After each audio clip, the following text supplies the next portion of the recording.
Peter. I want to refer to that speech you spoke of at your introductory remarks by the Foreign Secretary last week. It was a very, very comprehensive speech, meaningful speech with many important points. I paid attention to two of those important points. One, the importance of the Commonwealth. In fact, I think the Foreign Secretary implied that the previous government didn't attach the proper importance. And the second one, the importance of Turkey.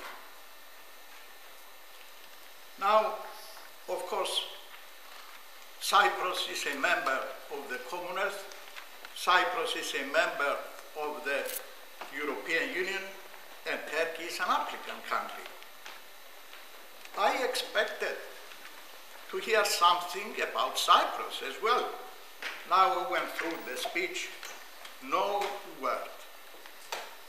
I think that doesn't help Cyprus, most certainly. It doesn't help Britain, which must show the role that she must play vis-à-vis Cyprus.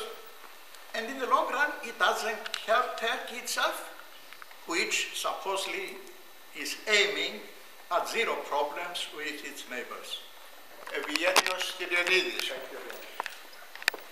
I should say this, on behalf of all our compatriots, I should say thank you to all the MPs from all parties for coming here and promising to work with us to solve this problem. Because 36 years is too long. At the end, all of us are going to forget there is a problem. But the problem is there. A lot of our friends who went to Cyprus, they have experienced this. And I hope we work together hard, sincerely, for the good of Cyprus, because Cyprus is a wonderful country, and I'm very proud to be a Cypriot. Thank you very much indeed.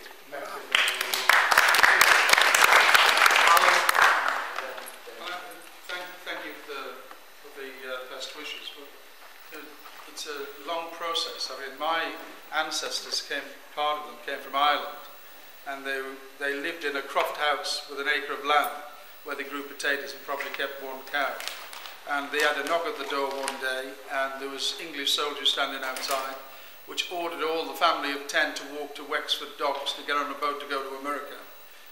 Actually, they didn't go to America, they went to Middlesbrough, because they needed coal miners at the time.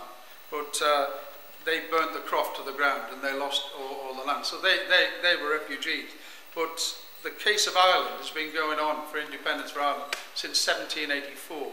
And it's still a bit of a struggle now, because part of it is still, occupied by other legal but different political forces. As I say, it's a long struggle, and Ireland was a bit longer than that. Colleague, one organisation Cyprus isn't involved in, is NATO, and that's why Turkey keeps getting the dominant support from other European nations, but in particular Britain and, of course, the US. And that Cyprus, as you know, is a non-committed nation in the free movement of the world, and that is why. Turning to the first speaker, absolutely right on Nicosia having to be united, open forum and borders. I'm currently chair of the Council of Europe, the Local and Regional Democracy Committee, and we're actually striving to work with the Mayor of Nicosia to try and get talks together to try and accommodate that at some time in the next year or two.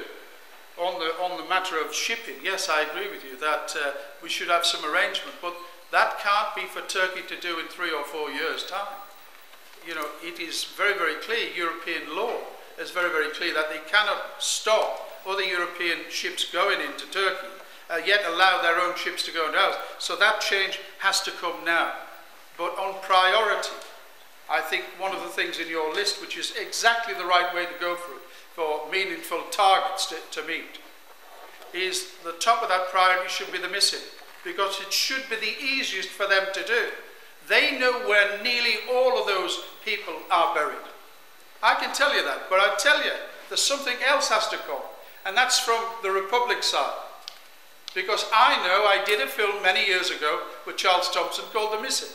It won a lot of awards, but I was told by politicians who are still alive today the whereabouts of 2 graves in the south, which have never been exposed.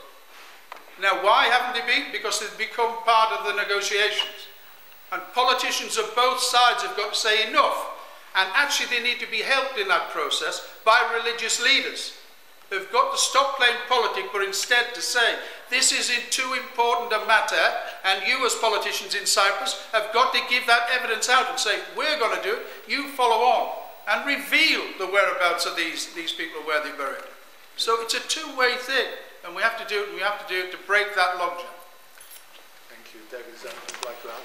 Just to add, I agree with that, and in fact, I think missing is a particular example where certainly, whether they're public or internal targets, they need to move on.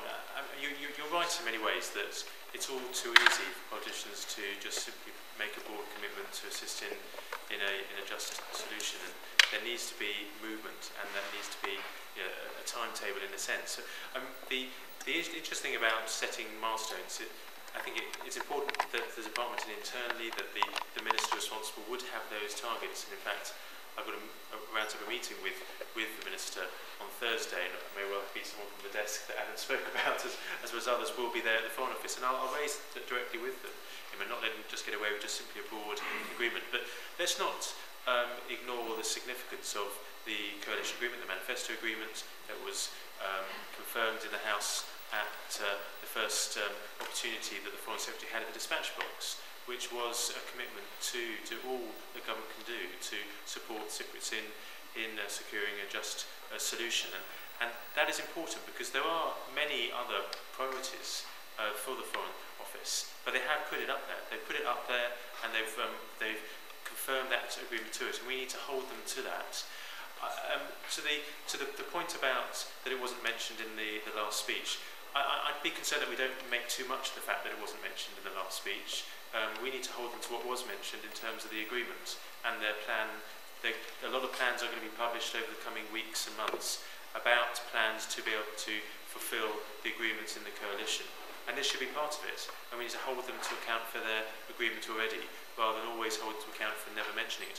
I don't disagree with the point that if you talk about the Commonwealth, well, look, Cyprus is central. It's a key area that is an unresolved area that needs to be sorted out. I suppose I'll come back to our all-party parliamentary group, which is going to be sitting, in a sense, affiliated with the